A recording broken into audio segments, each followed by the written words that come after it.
Parliament సాక్షిగా రేవంత్ రెడ్డి పరువు తీసేసిర్రు. తెలంగాణలో నెంబర్ 1 జోకర్ సీఎంగా గుర్తింపబడింది రేవంత్ రెడ్డి గారు మాత్రమే. రేవంత్ రెడ్డి గారి యొక్క తెలివిని చూసి నరేంద్ర మోడీ సైతం నవ్వడం సాగారు. ఆ పార్లమెంట్లో ఉన్న ప్రతి ఒక్కరూ ఏమో నవ్వులే నవ్వులు.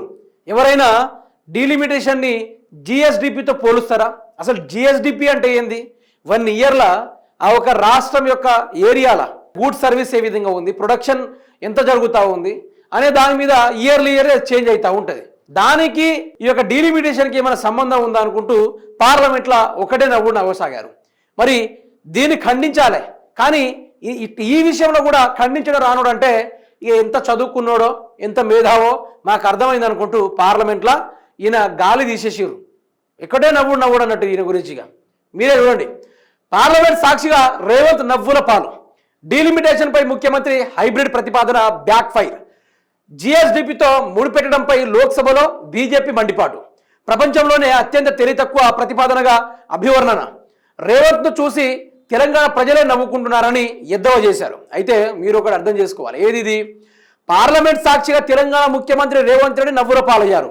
నియోజకవర్గాల పునర్విభజనపై రేవంత్ ప్రతిపాదించిన హైబ్రిడ్ విధానాన్ని బీజేపీ ఎంపీ తేజస్వి సూర్య పార్లమెంట్లో తప్పులు పట్టారు. డీలిమిటేషన్ రాష్ట్ర జిఎస్డిపితో ముడిపెట్టడం ప్రపంచంలోనే అత్యంత తెలివి తక్కువ ప్రతిపాదనగా అభివర్ణించారు. రేవంత్ వాదనకు తెలంగాణ ప్రజలు కూడా నవ్వుకుంటున్నారని ఎద్దేవా చేశారు. రాష్ట్రాల జిఎస్డిపి ఎప్పుడు స్థిరంగా ఉండదని, ఏటా మారుతుందని పేర్కొన్న బీజేపీ ఎంపీ నియోజకవర్గాల పునర్విభజనకు జిఎస్డిపితో ముడిపెట్టడం మూర్ఖత్వమే అని రేవంత్ రెడ్డి పరుదీశారు. మరి ఆ మాట్లాడినోడు ఎవడంటే మరి తెలంగాణ గురించి తక్కువగా మాట్లాడిన మనిషి. ఆ మనిషి మాట్లాడితే దాని మీద కూడా నరేంద్ర మోడీ గారు కూడా చెప్పడం, ఇటువంటి తెలివి తక్కువ ముఖ్యమంత్రిని మేము ఎక్కడ కూడా చూడలేదనుకుంటూ వాళ్ళు ప్రతిపాదించడం, ఇదన్నీ చూసి నవ్వుల పాలు.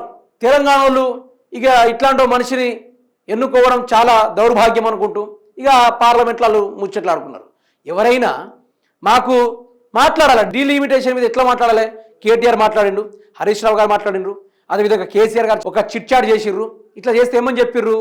తెలంగాణ నుంచి 100 రూపాయలు పోతే కేంద్రానికి 100 రూపాయలు పోతే కేంద్రం 40 రూపాయలు ఇస్తుందా?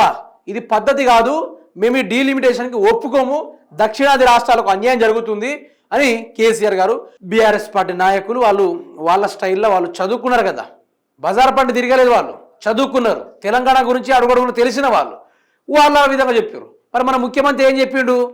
ఈ కేంద్రానికి ఎంత పోతున్నాయి, ఆ నుంచి మనకి ఎంత వస్తున్నాయి, ఆ ముచ్చట మాట్లాడలే. జిఎస్డిపి తోటి కరెక్ట్ చేసి బంధనం పెట్టి అట్లెట్లా జరుగుతుంది ఇట్లెట్లా జరుగుతుంది అనుకుంటూ వీళ్ళు మాట్లాడిన ముచ్చట మిత్రులారా, ఘోరమైన పరిస్థితి అంటారు దీన్ని. అందుకనే యావత్ తెలంగాణ రాష్ట్ర ప్రజలకు కూడా అర్థం కావాల్సింది ఏంటంటే రేవంత్ రెడ్డి మేధావితనాన్ని, రేవంత్ రెడ్డి గొప్పతనాన్ని మనం తెలుసుకుంటే మామూలు ఉండదన్నమాట. అందుకనే ఇట్లాంటి తెలివైన ఉన్నాడు కాబట్టి తెలంగాణ కేంద్రం నుంచి డబ్బులు వస్తున్నాయి, గీ తిరిగినే సాగుతూ ఉందన్నమాట. అందుకని నేను అంటున్నా, చదువుకుని ఎన్నుకోండి ప్లీజ్, దయచేసి. చదువు రానోడే దందాలు చేస్తాడు, చదువు రానోడే కబ్జాలు చేస్తాడు, చదువు రానోడే అన్నీ చేస్తాడు.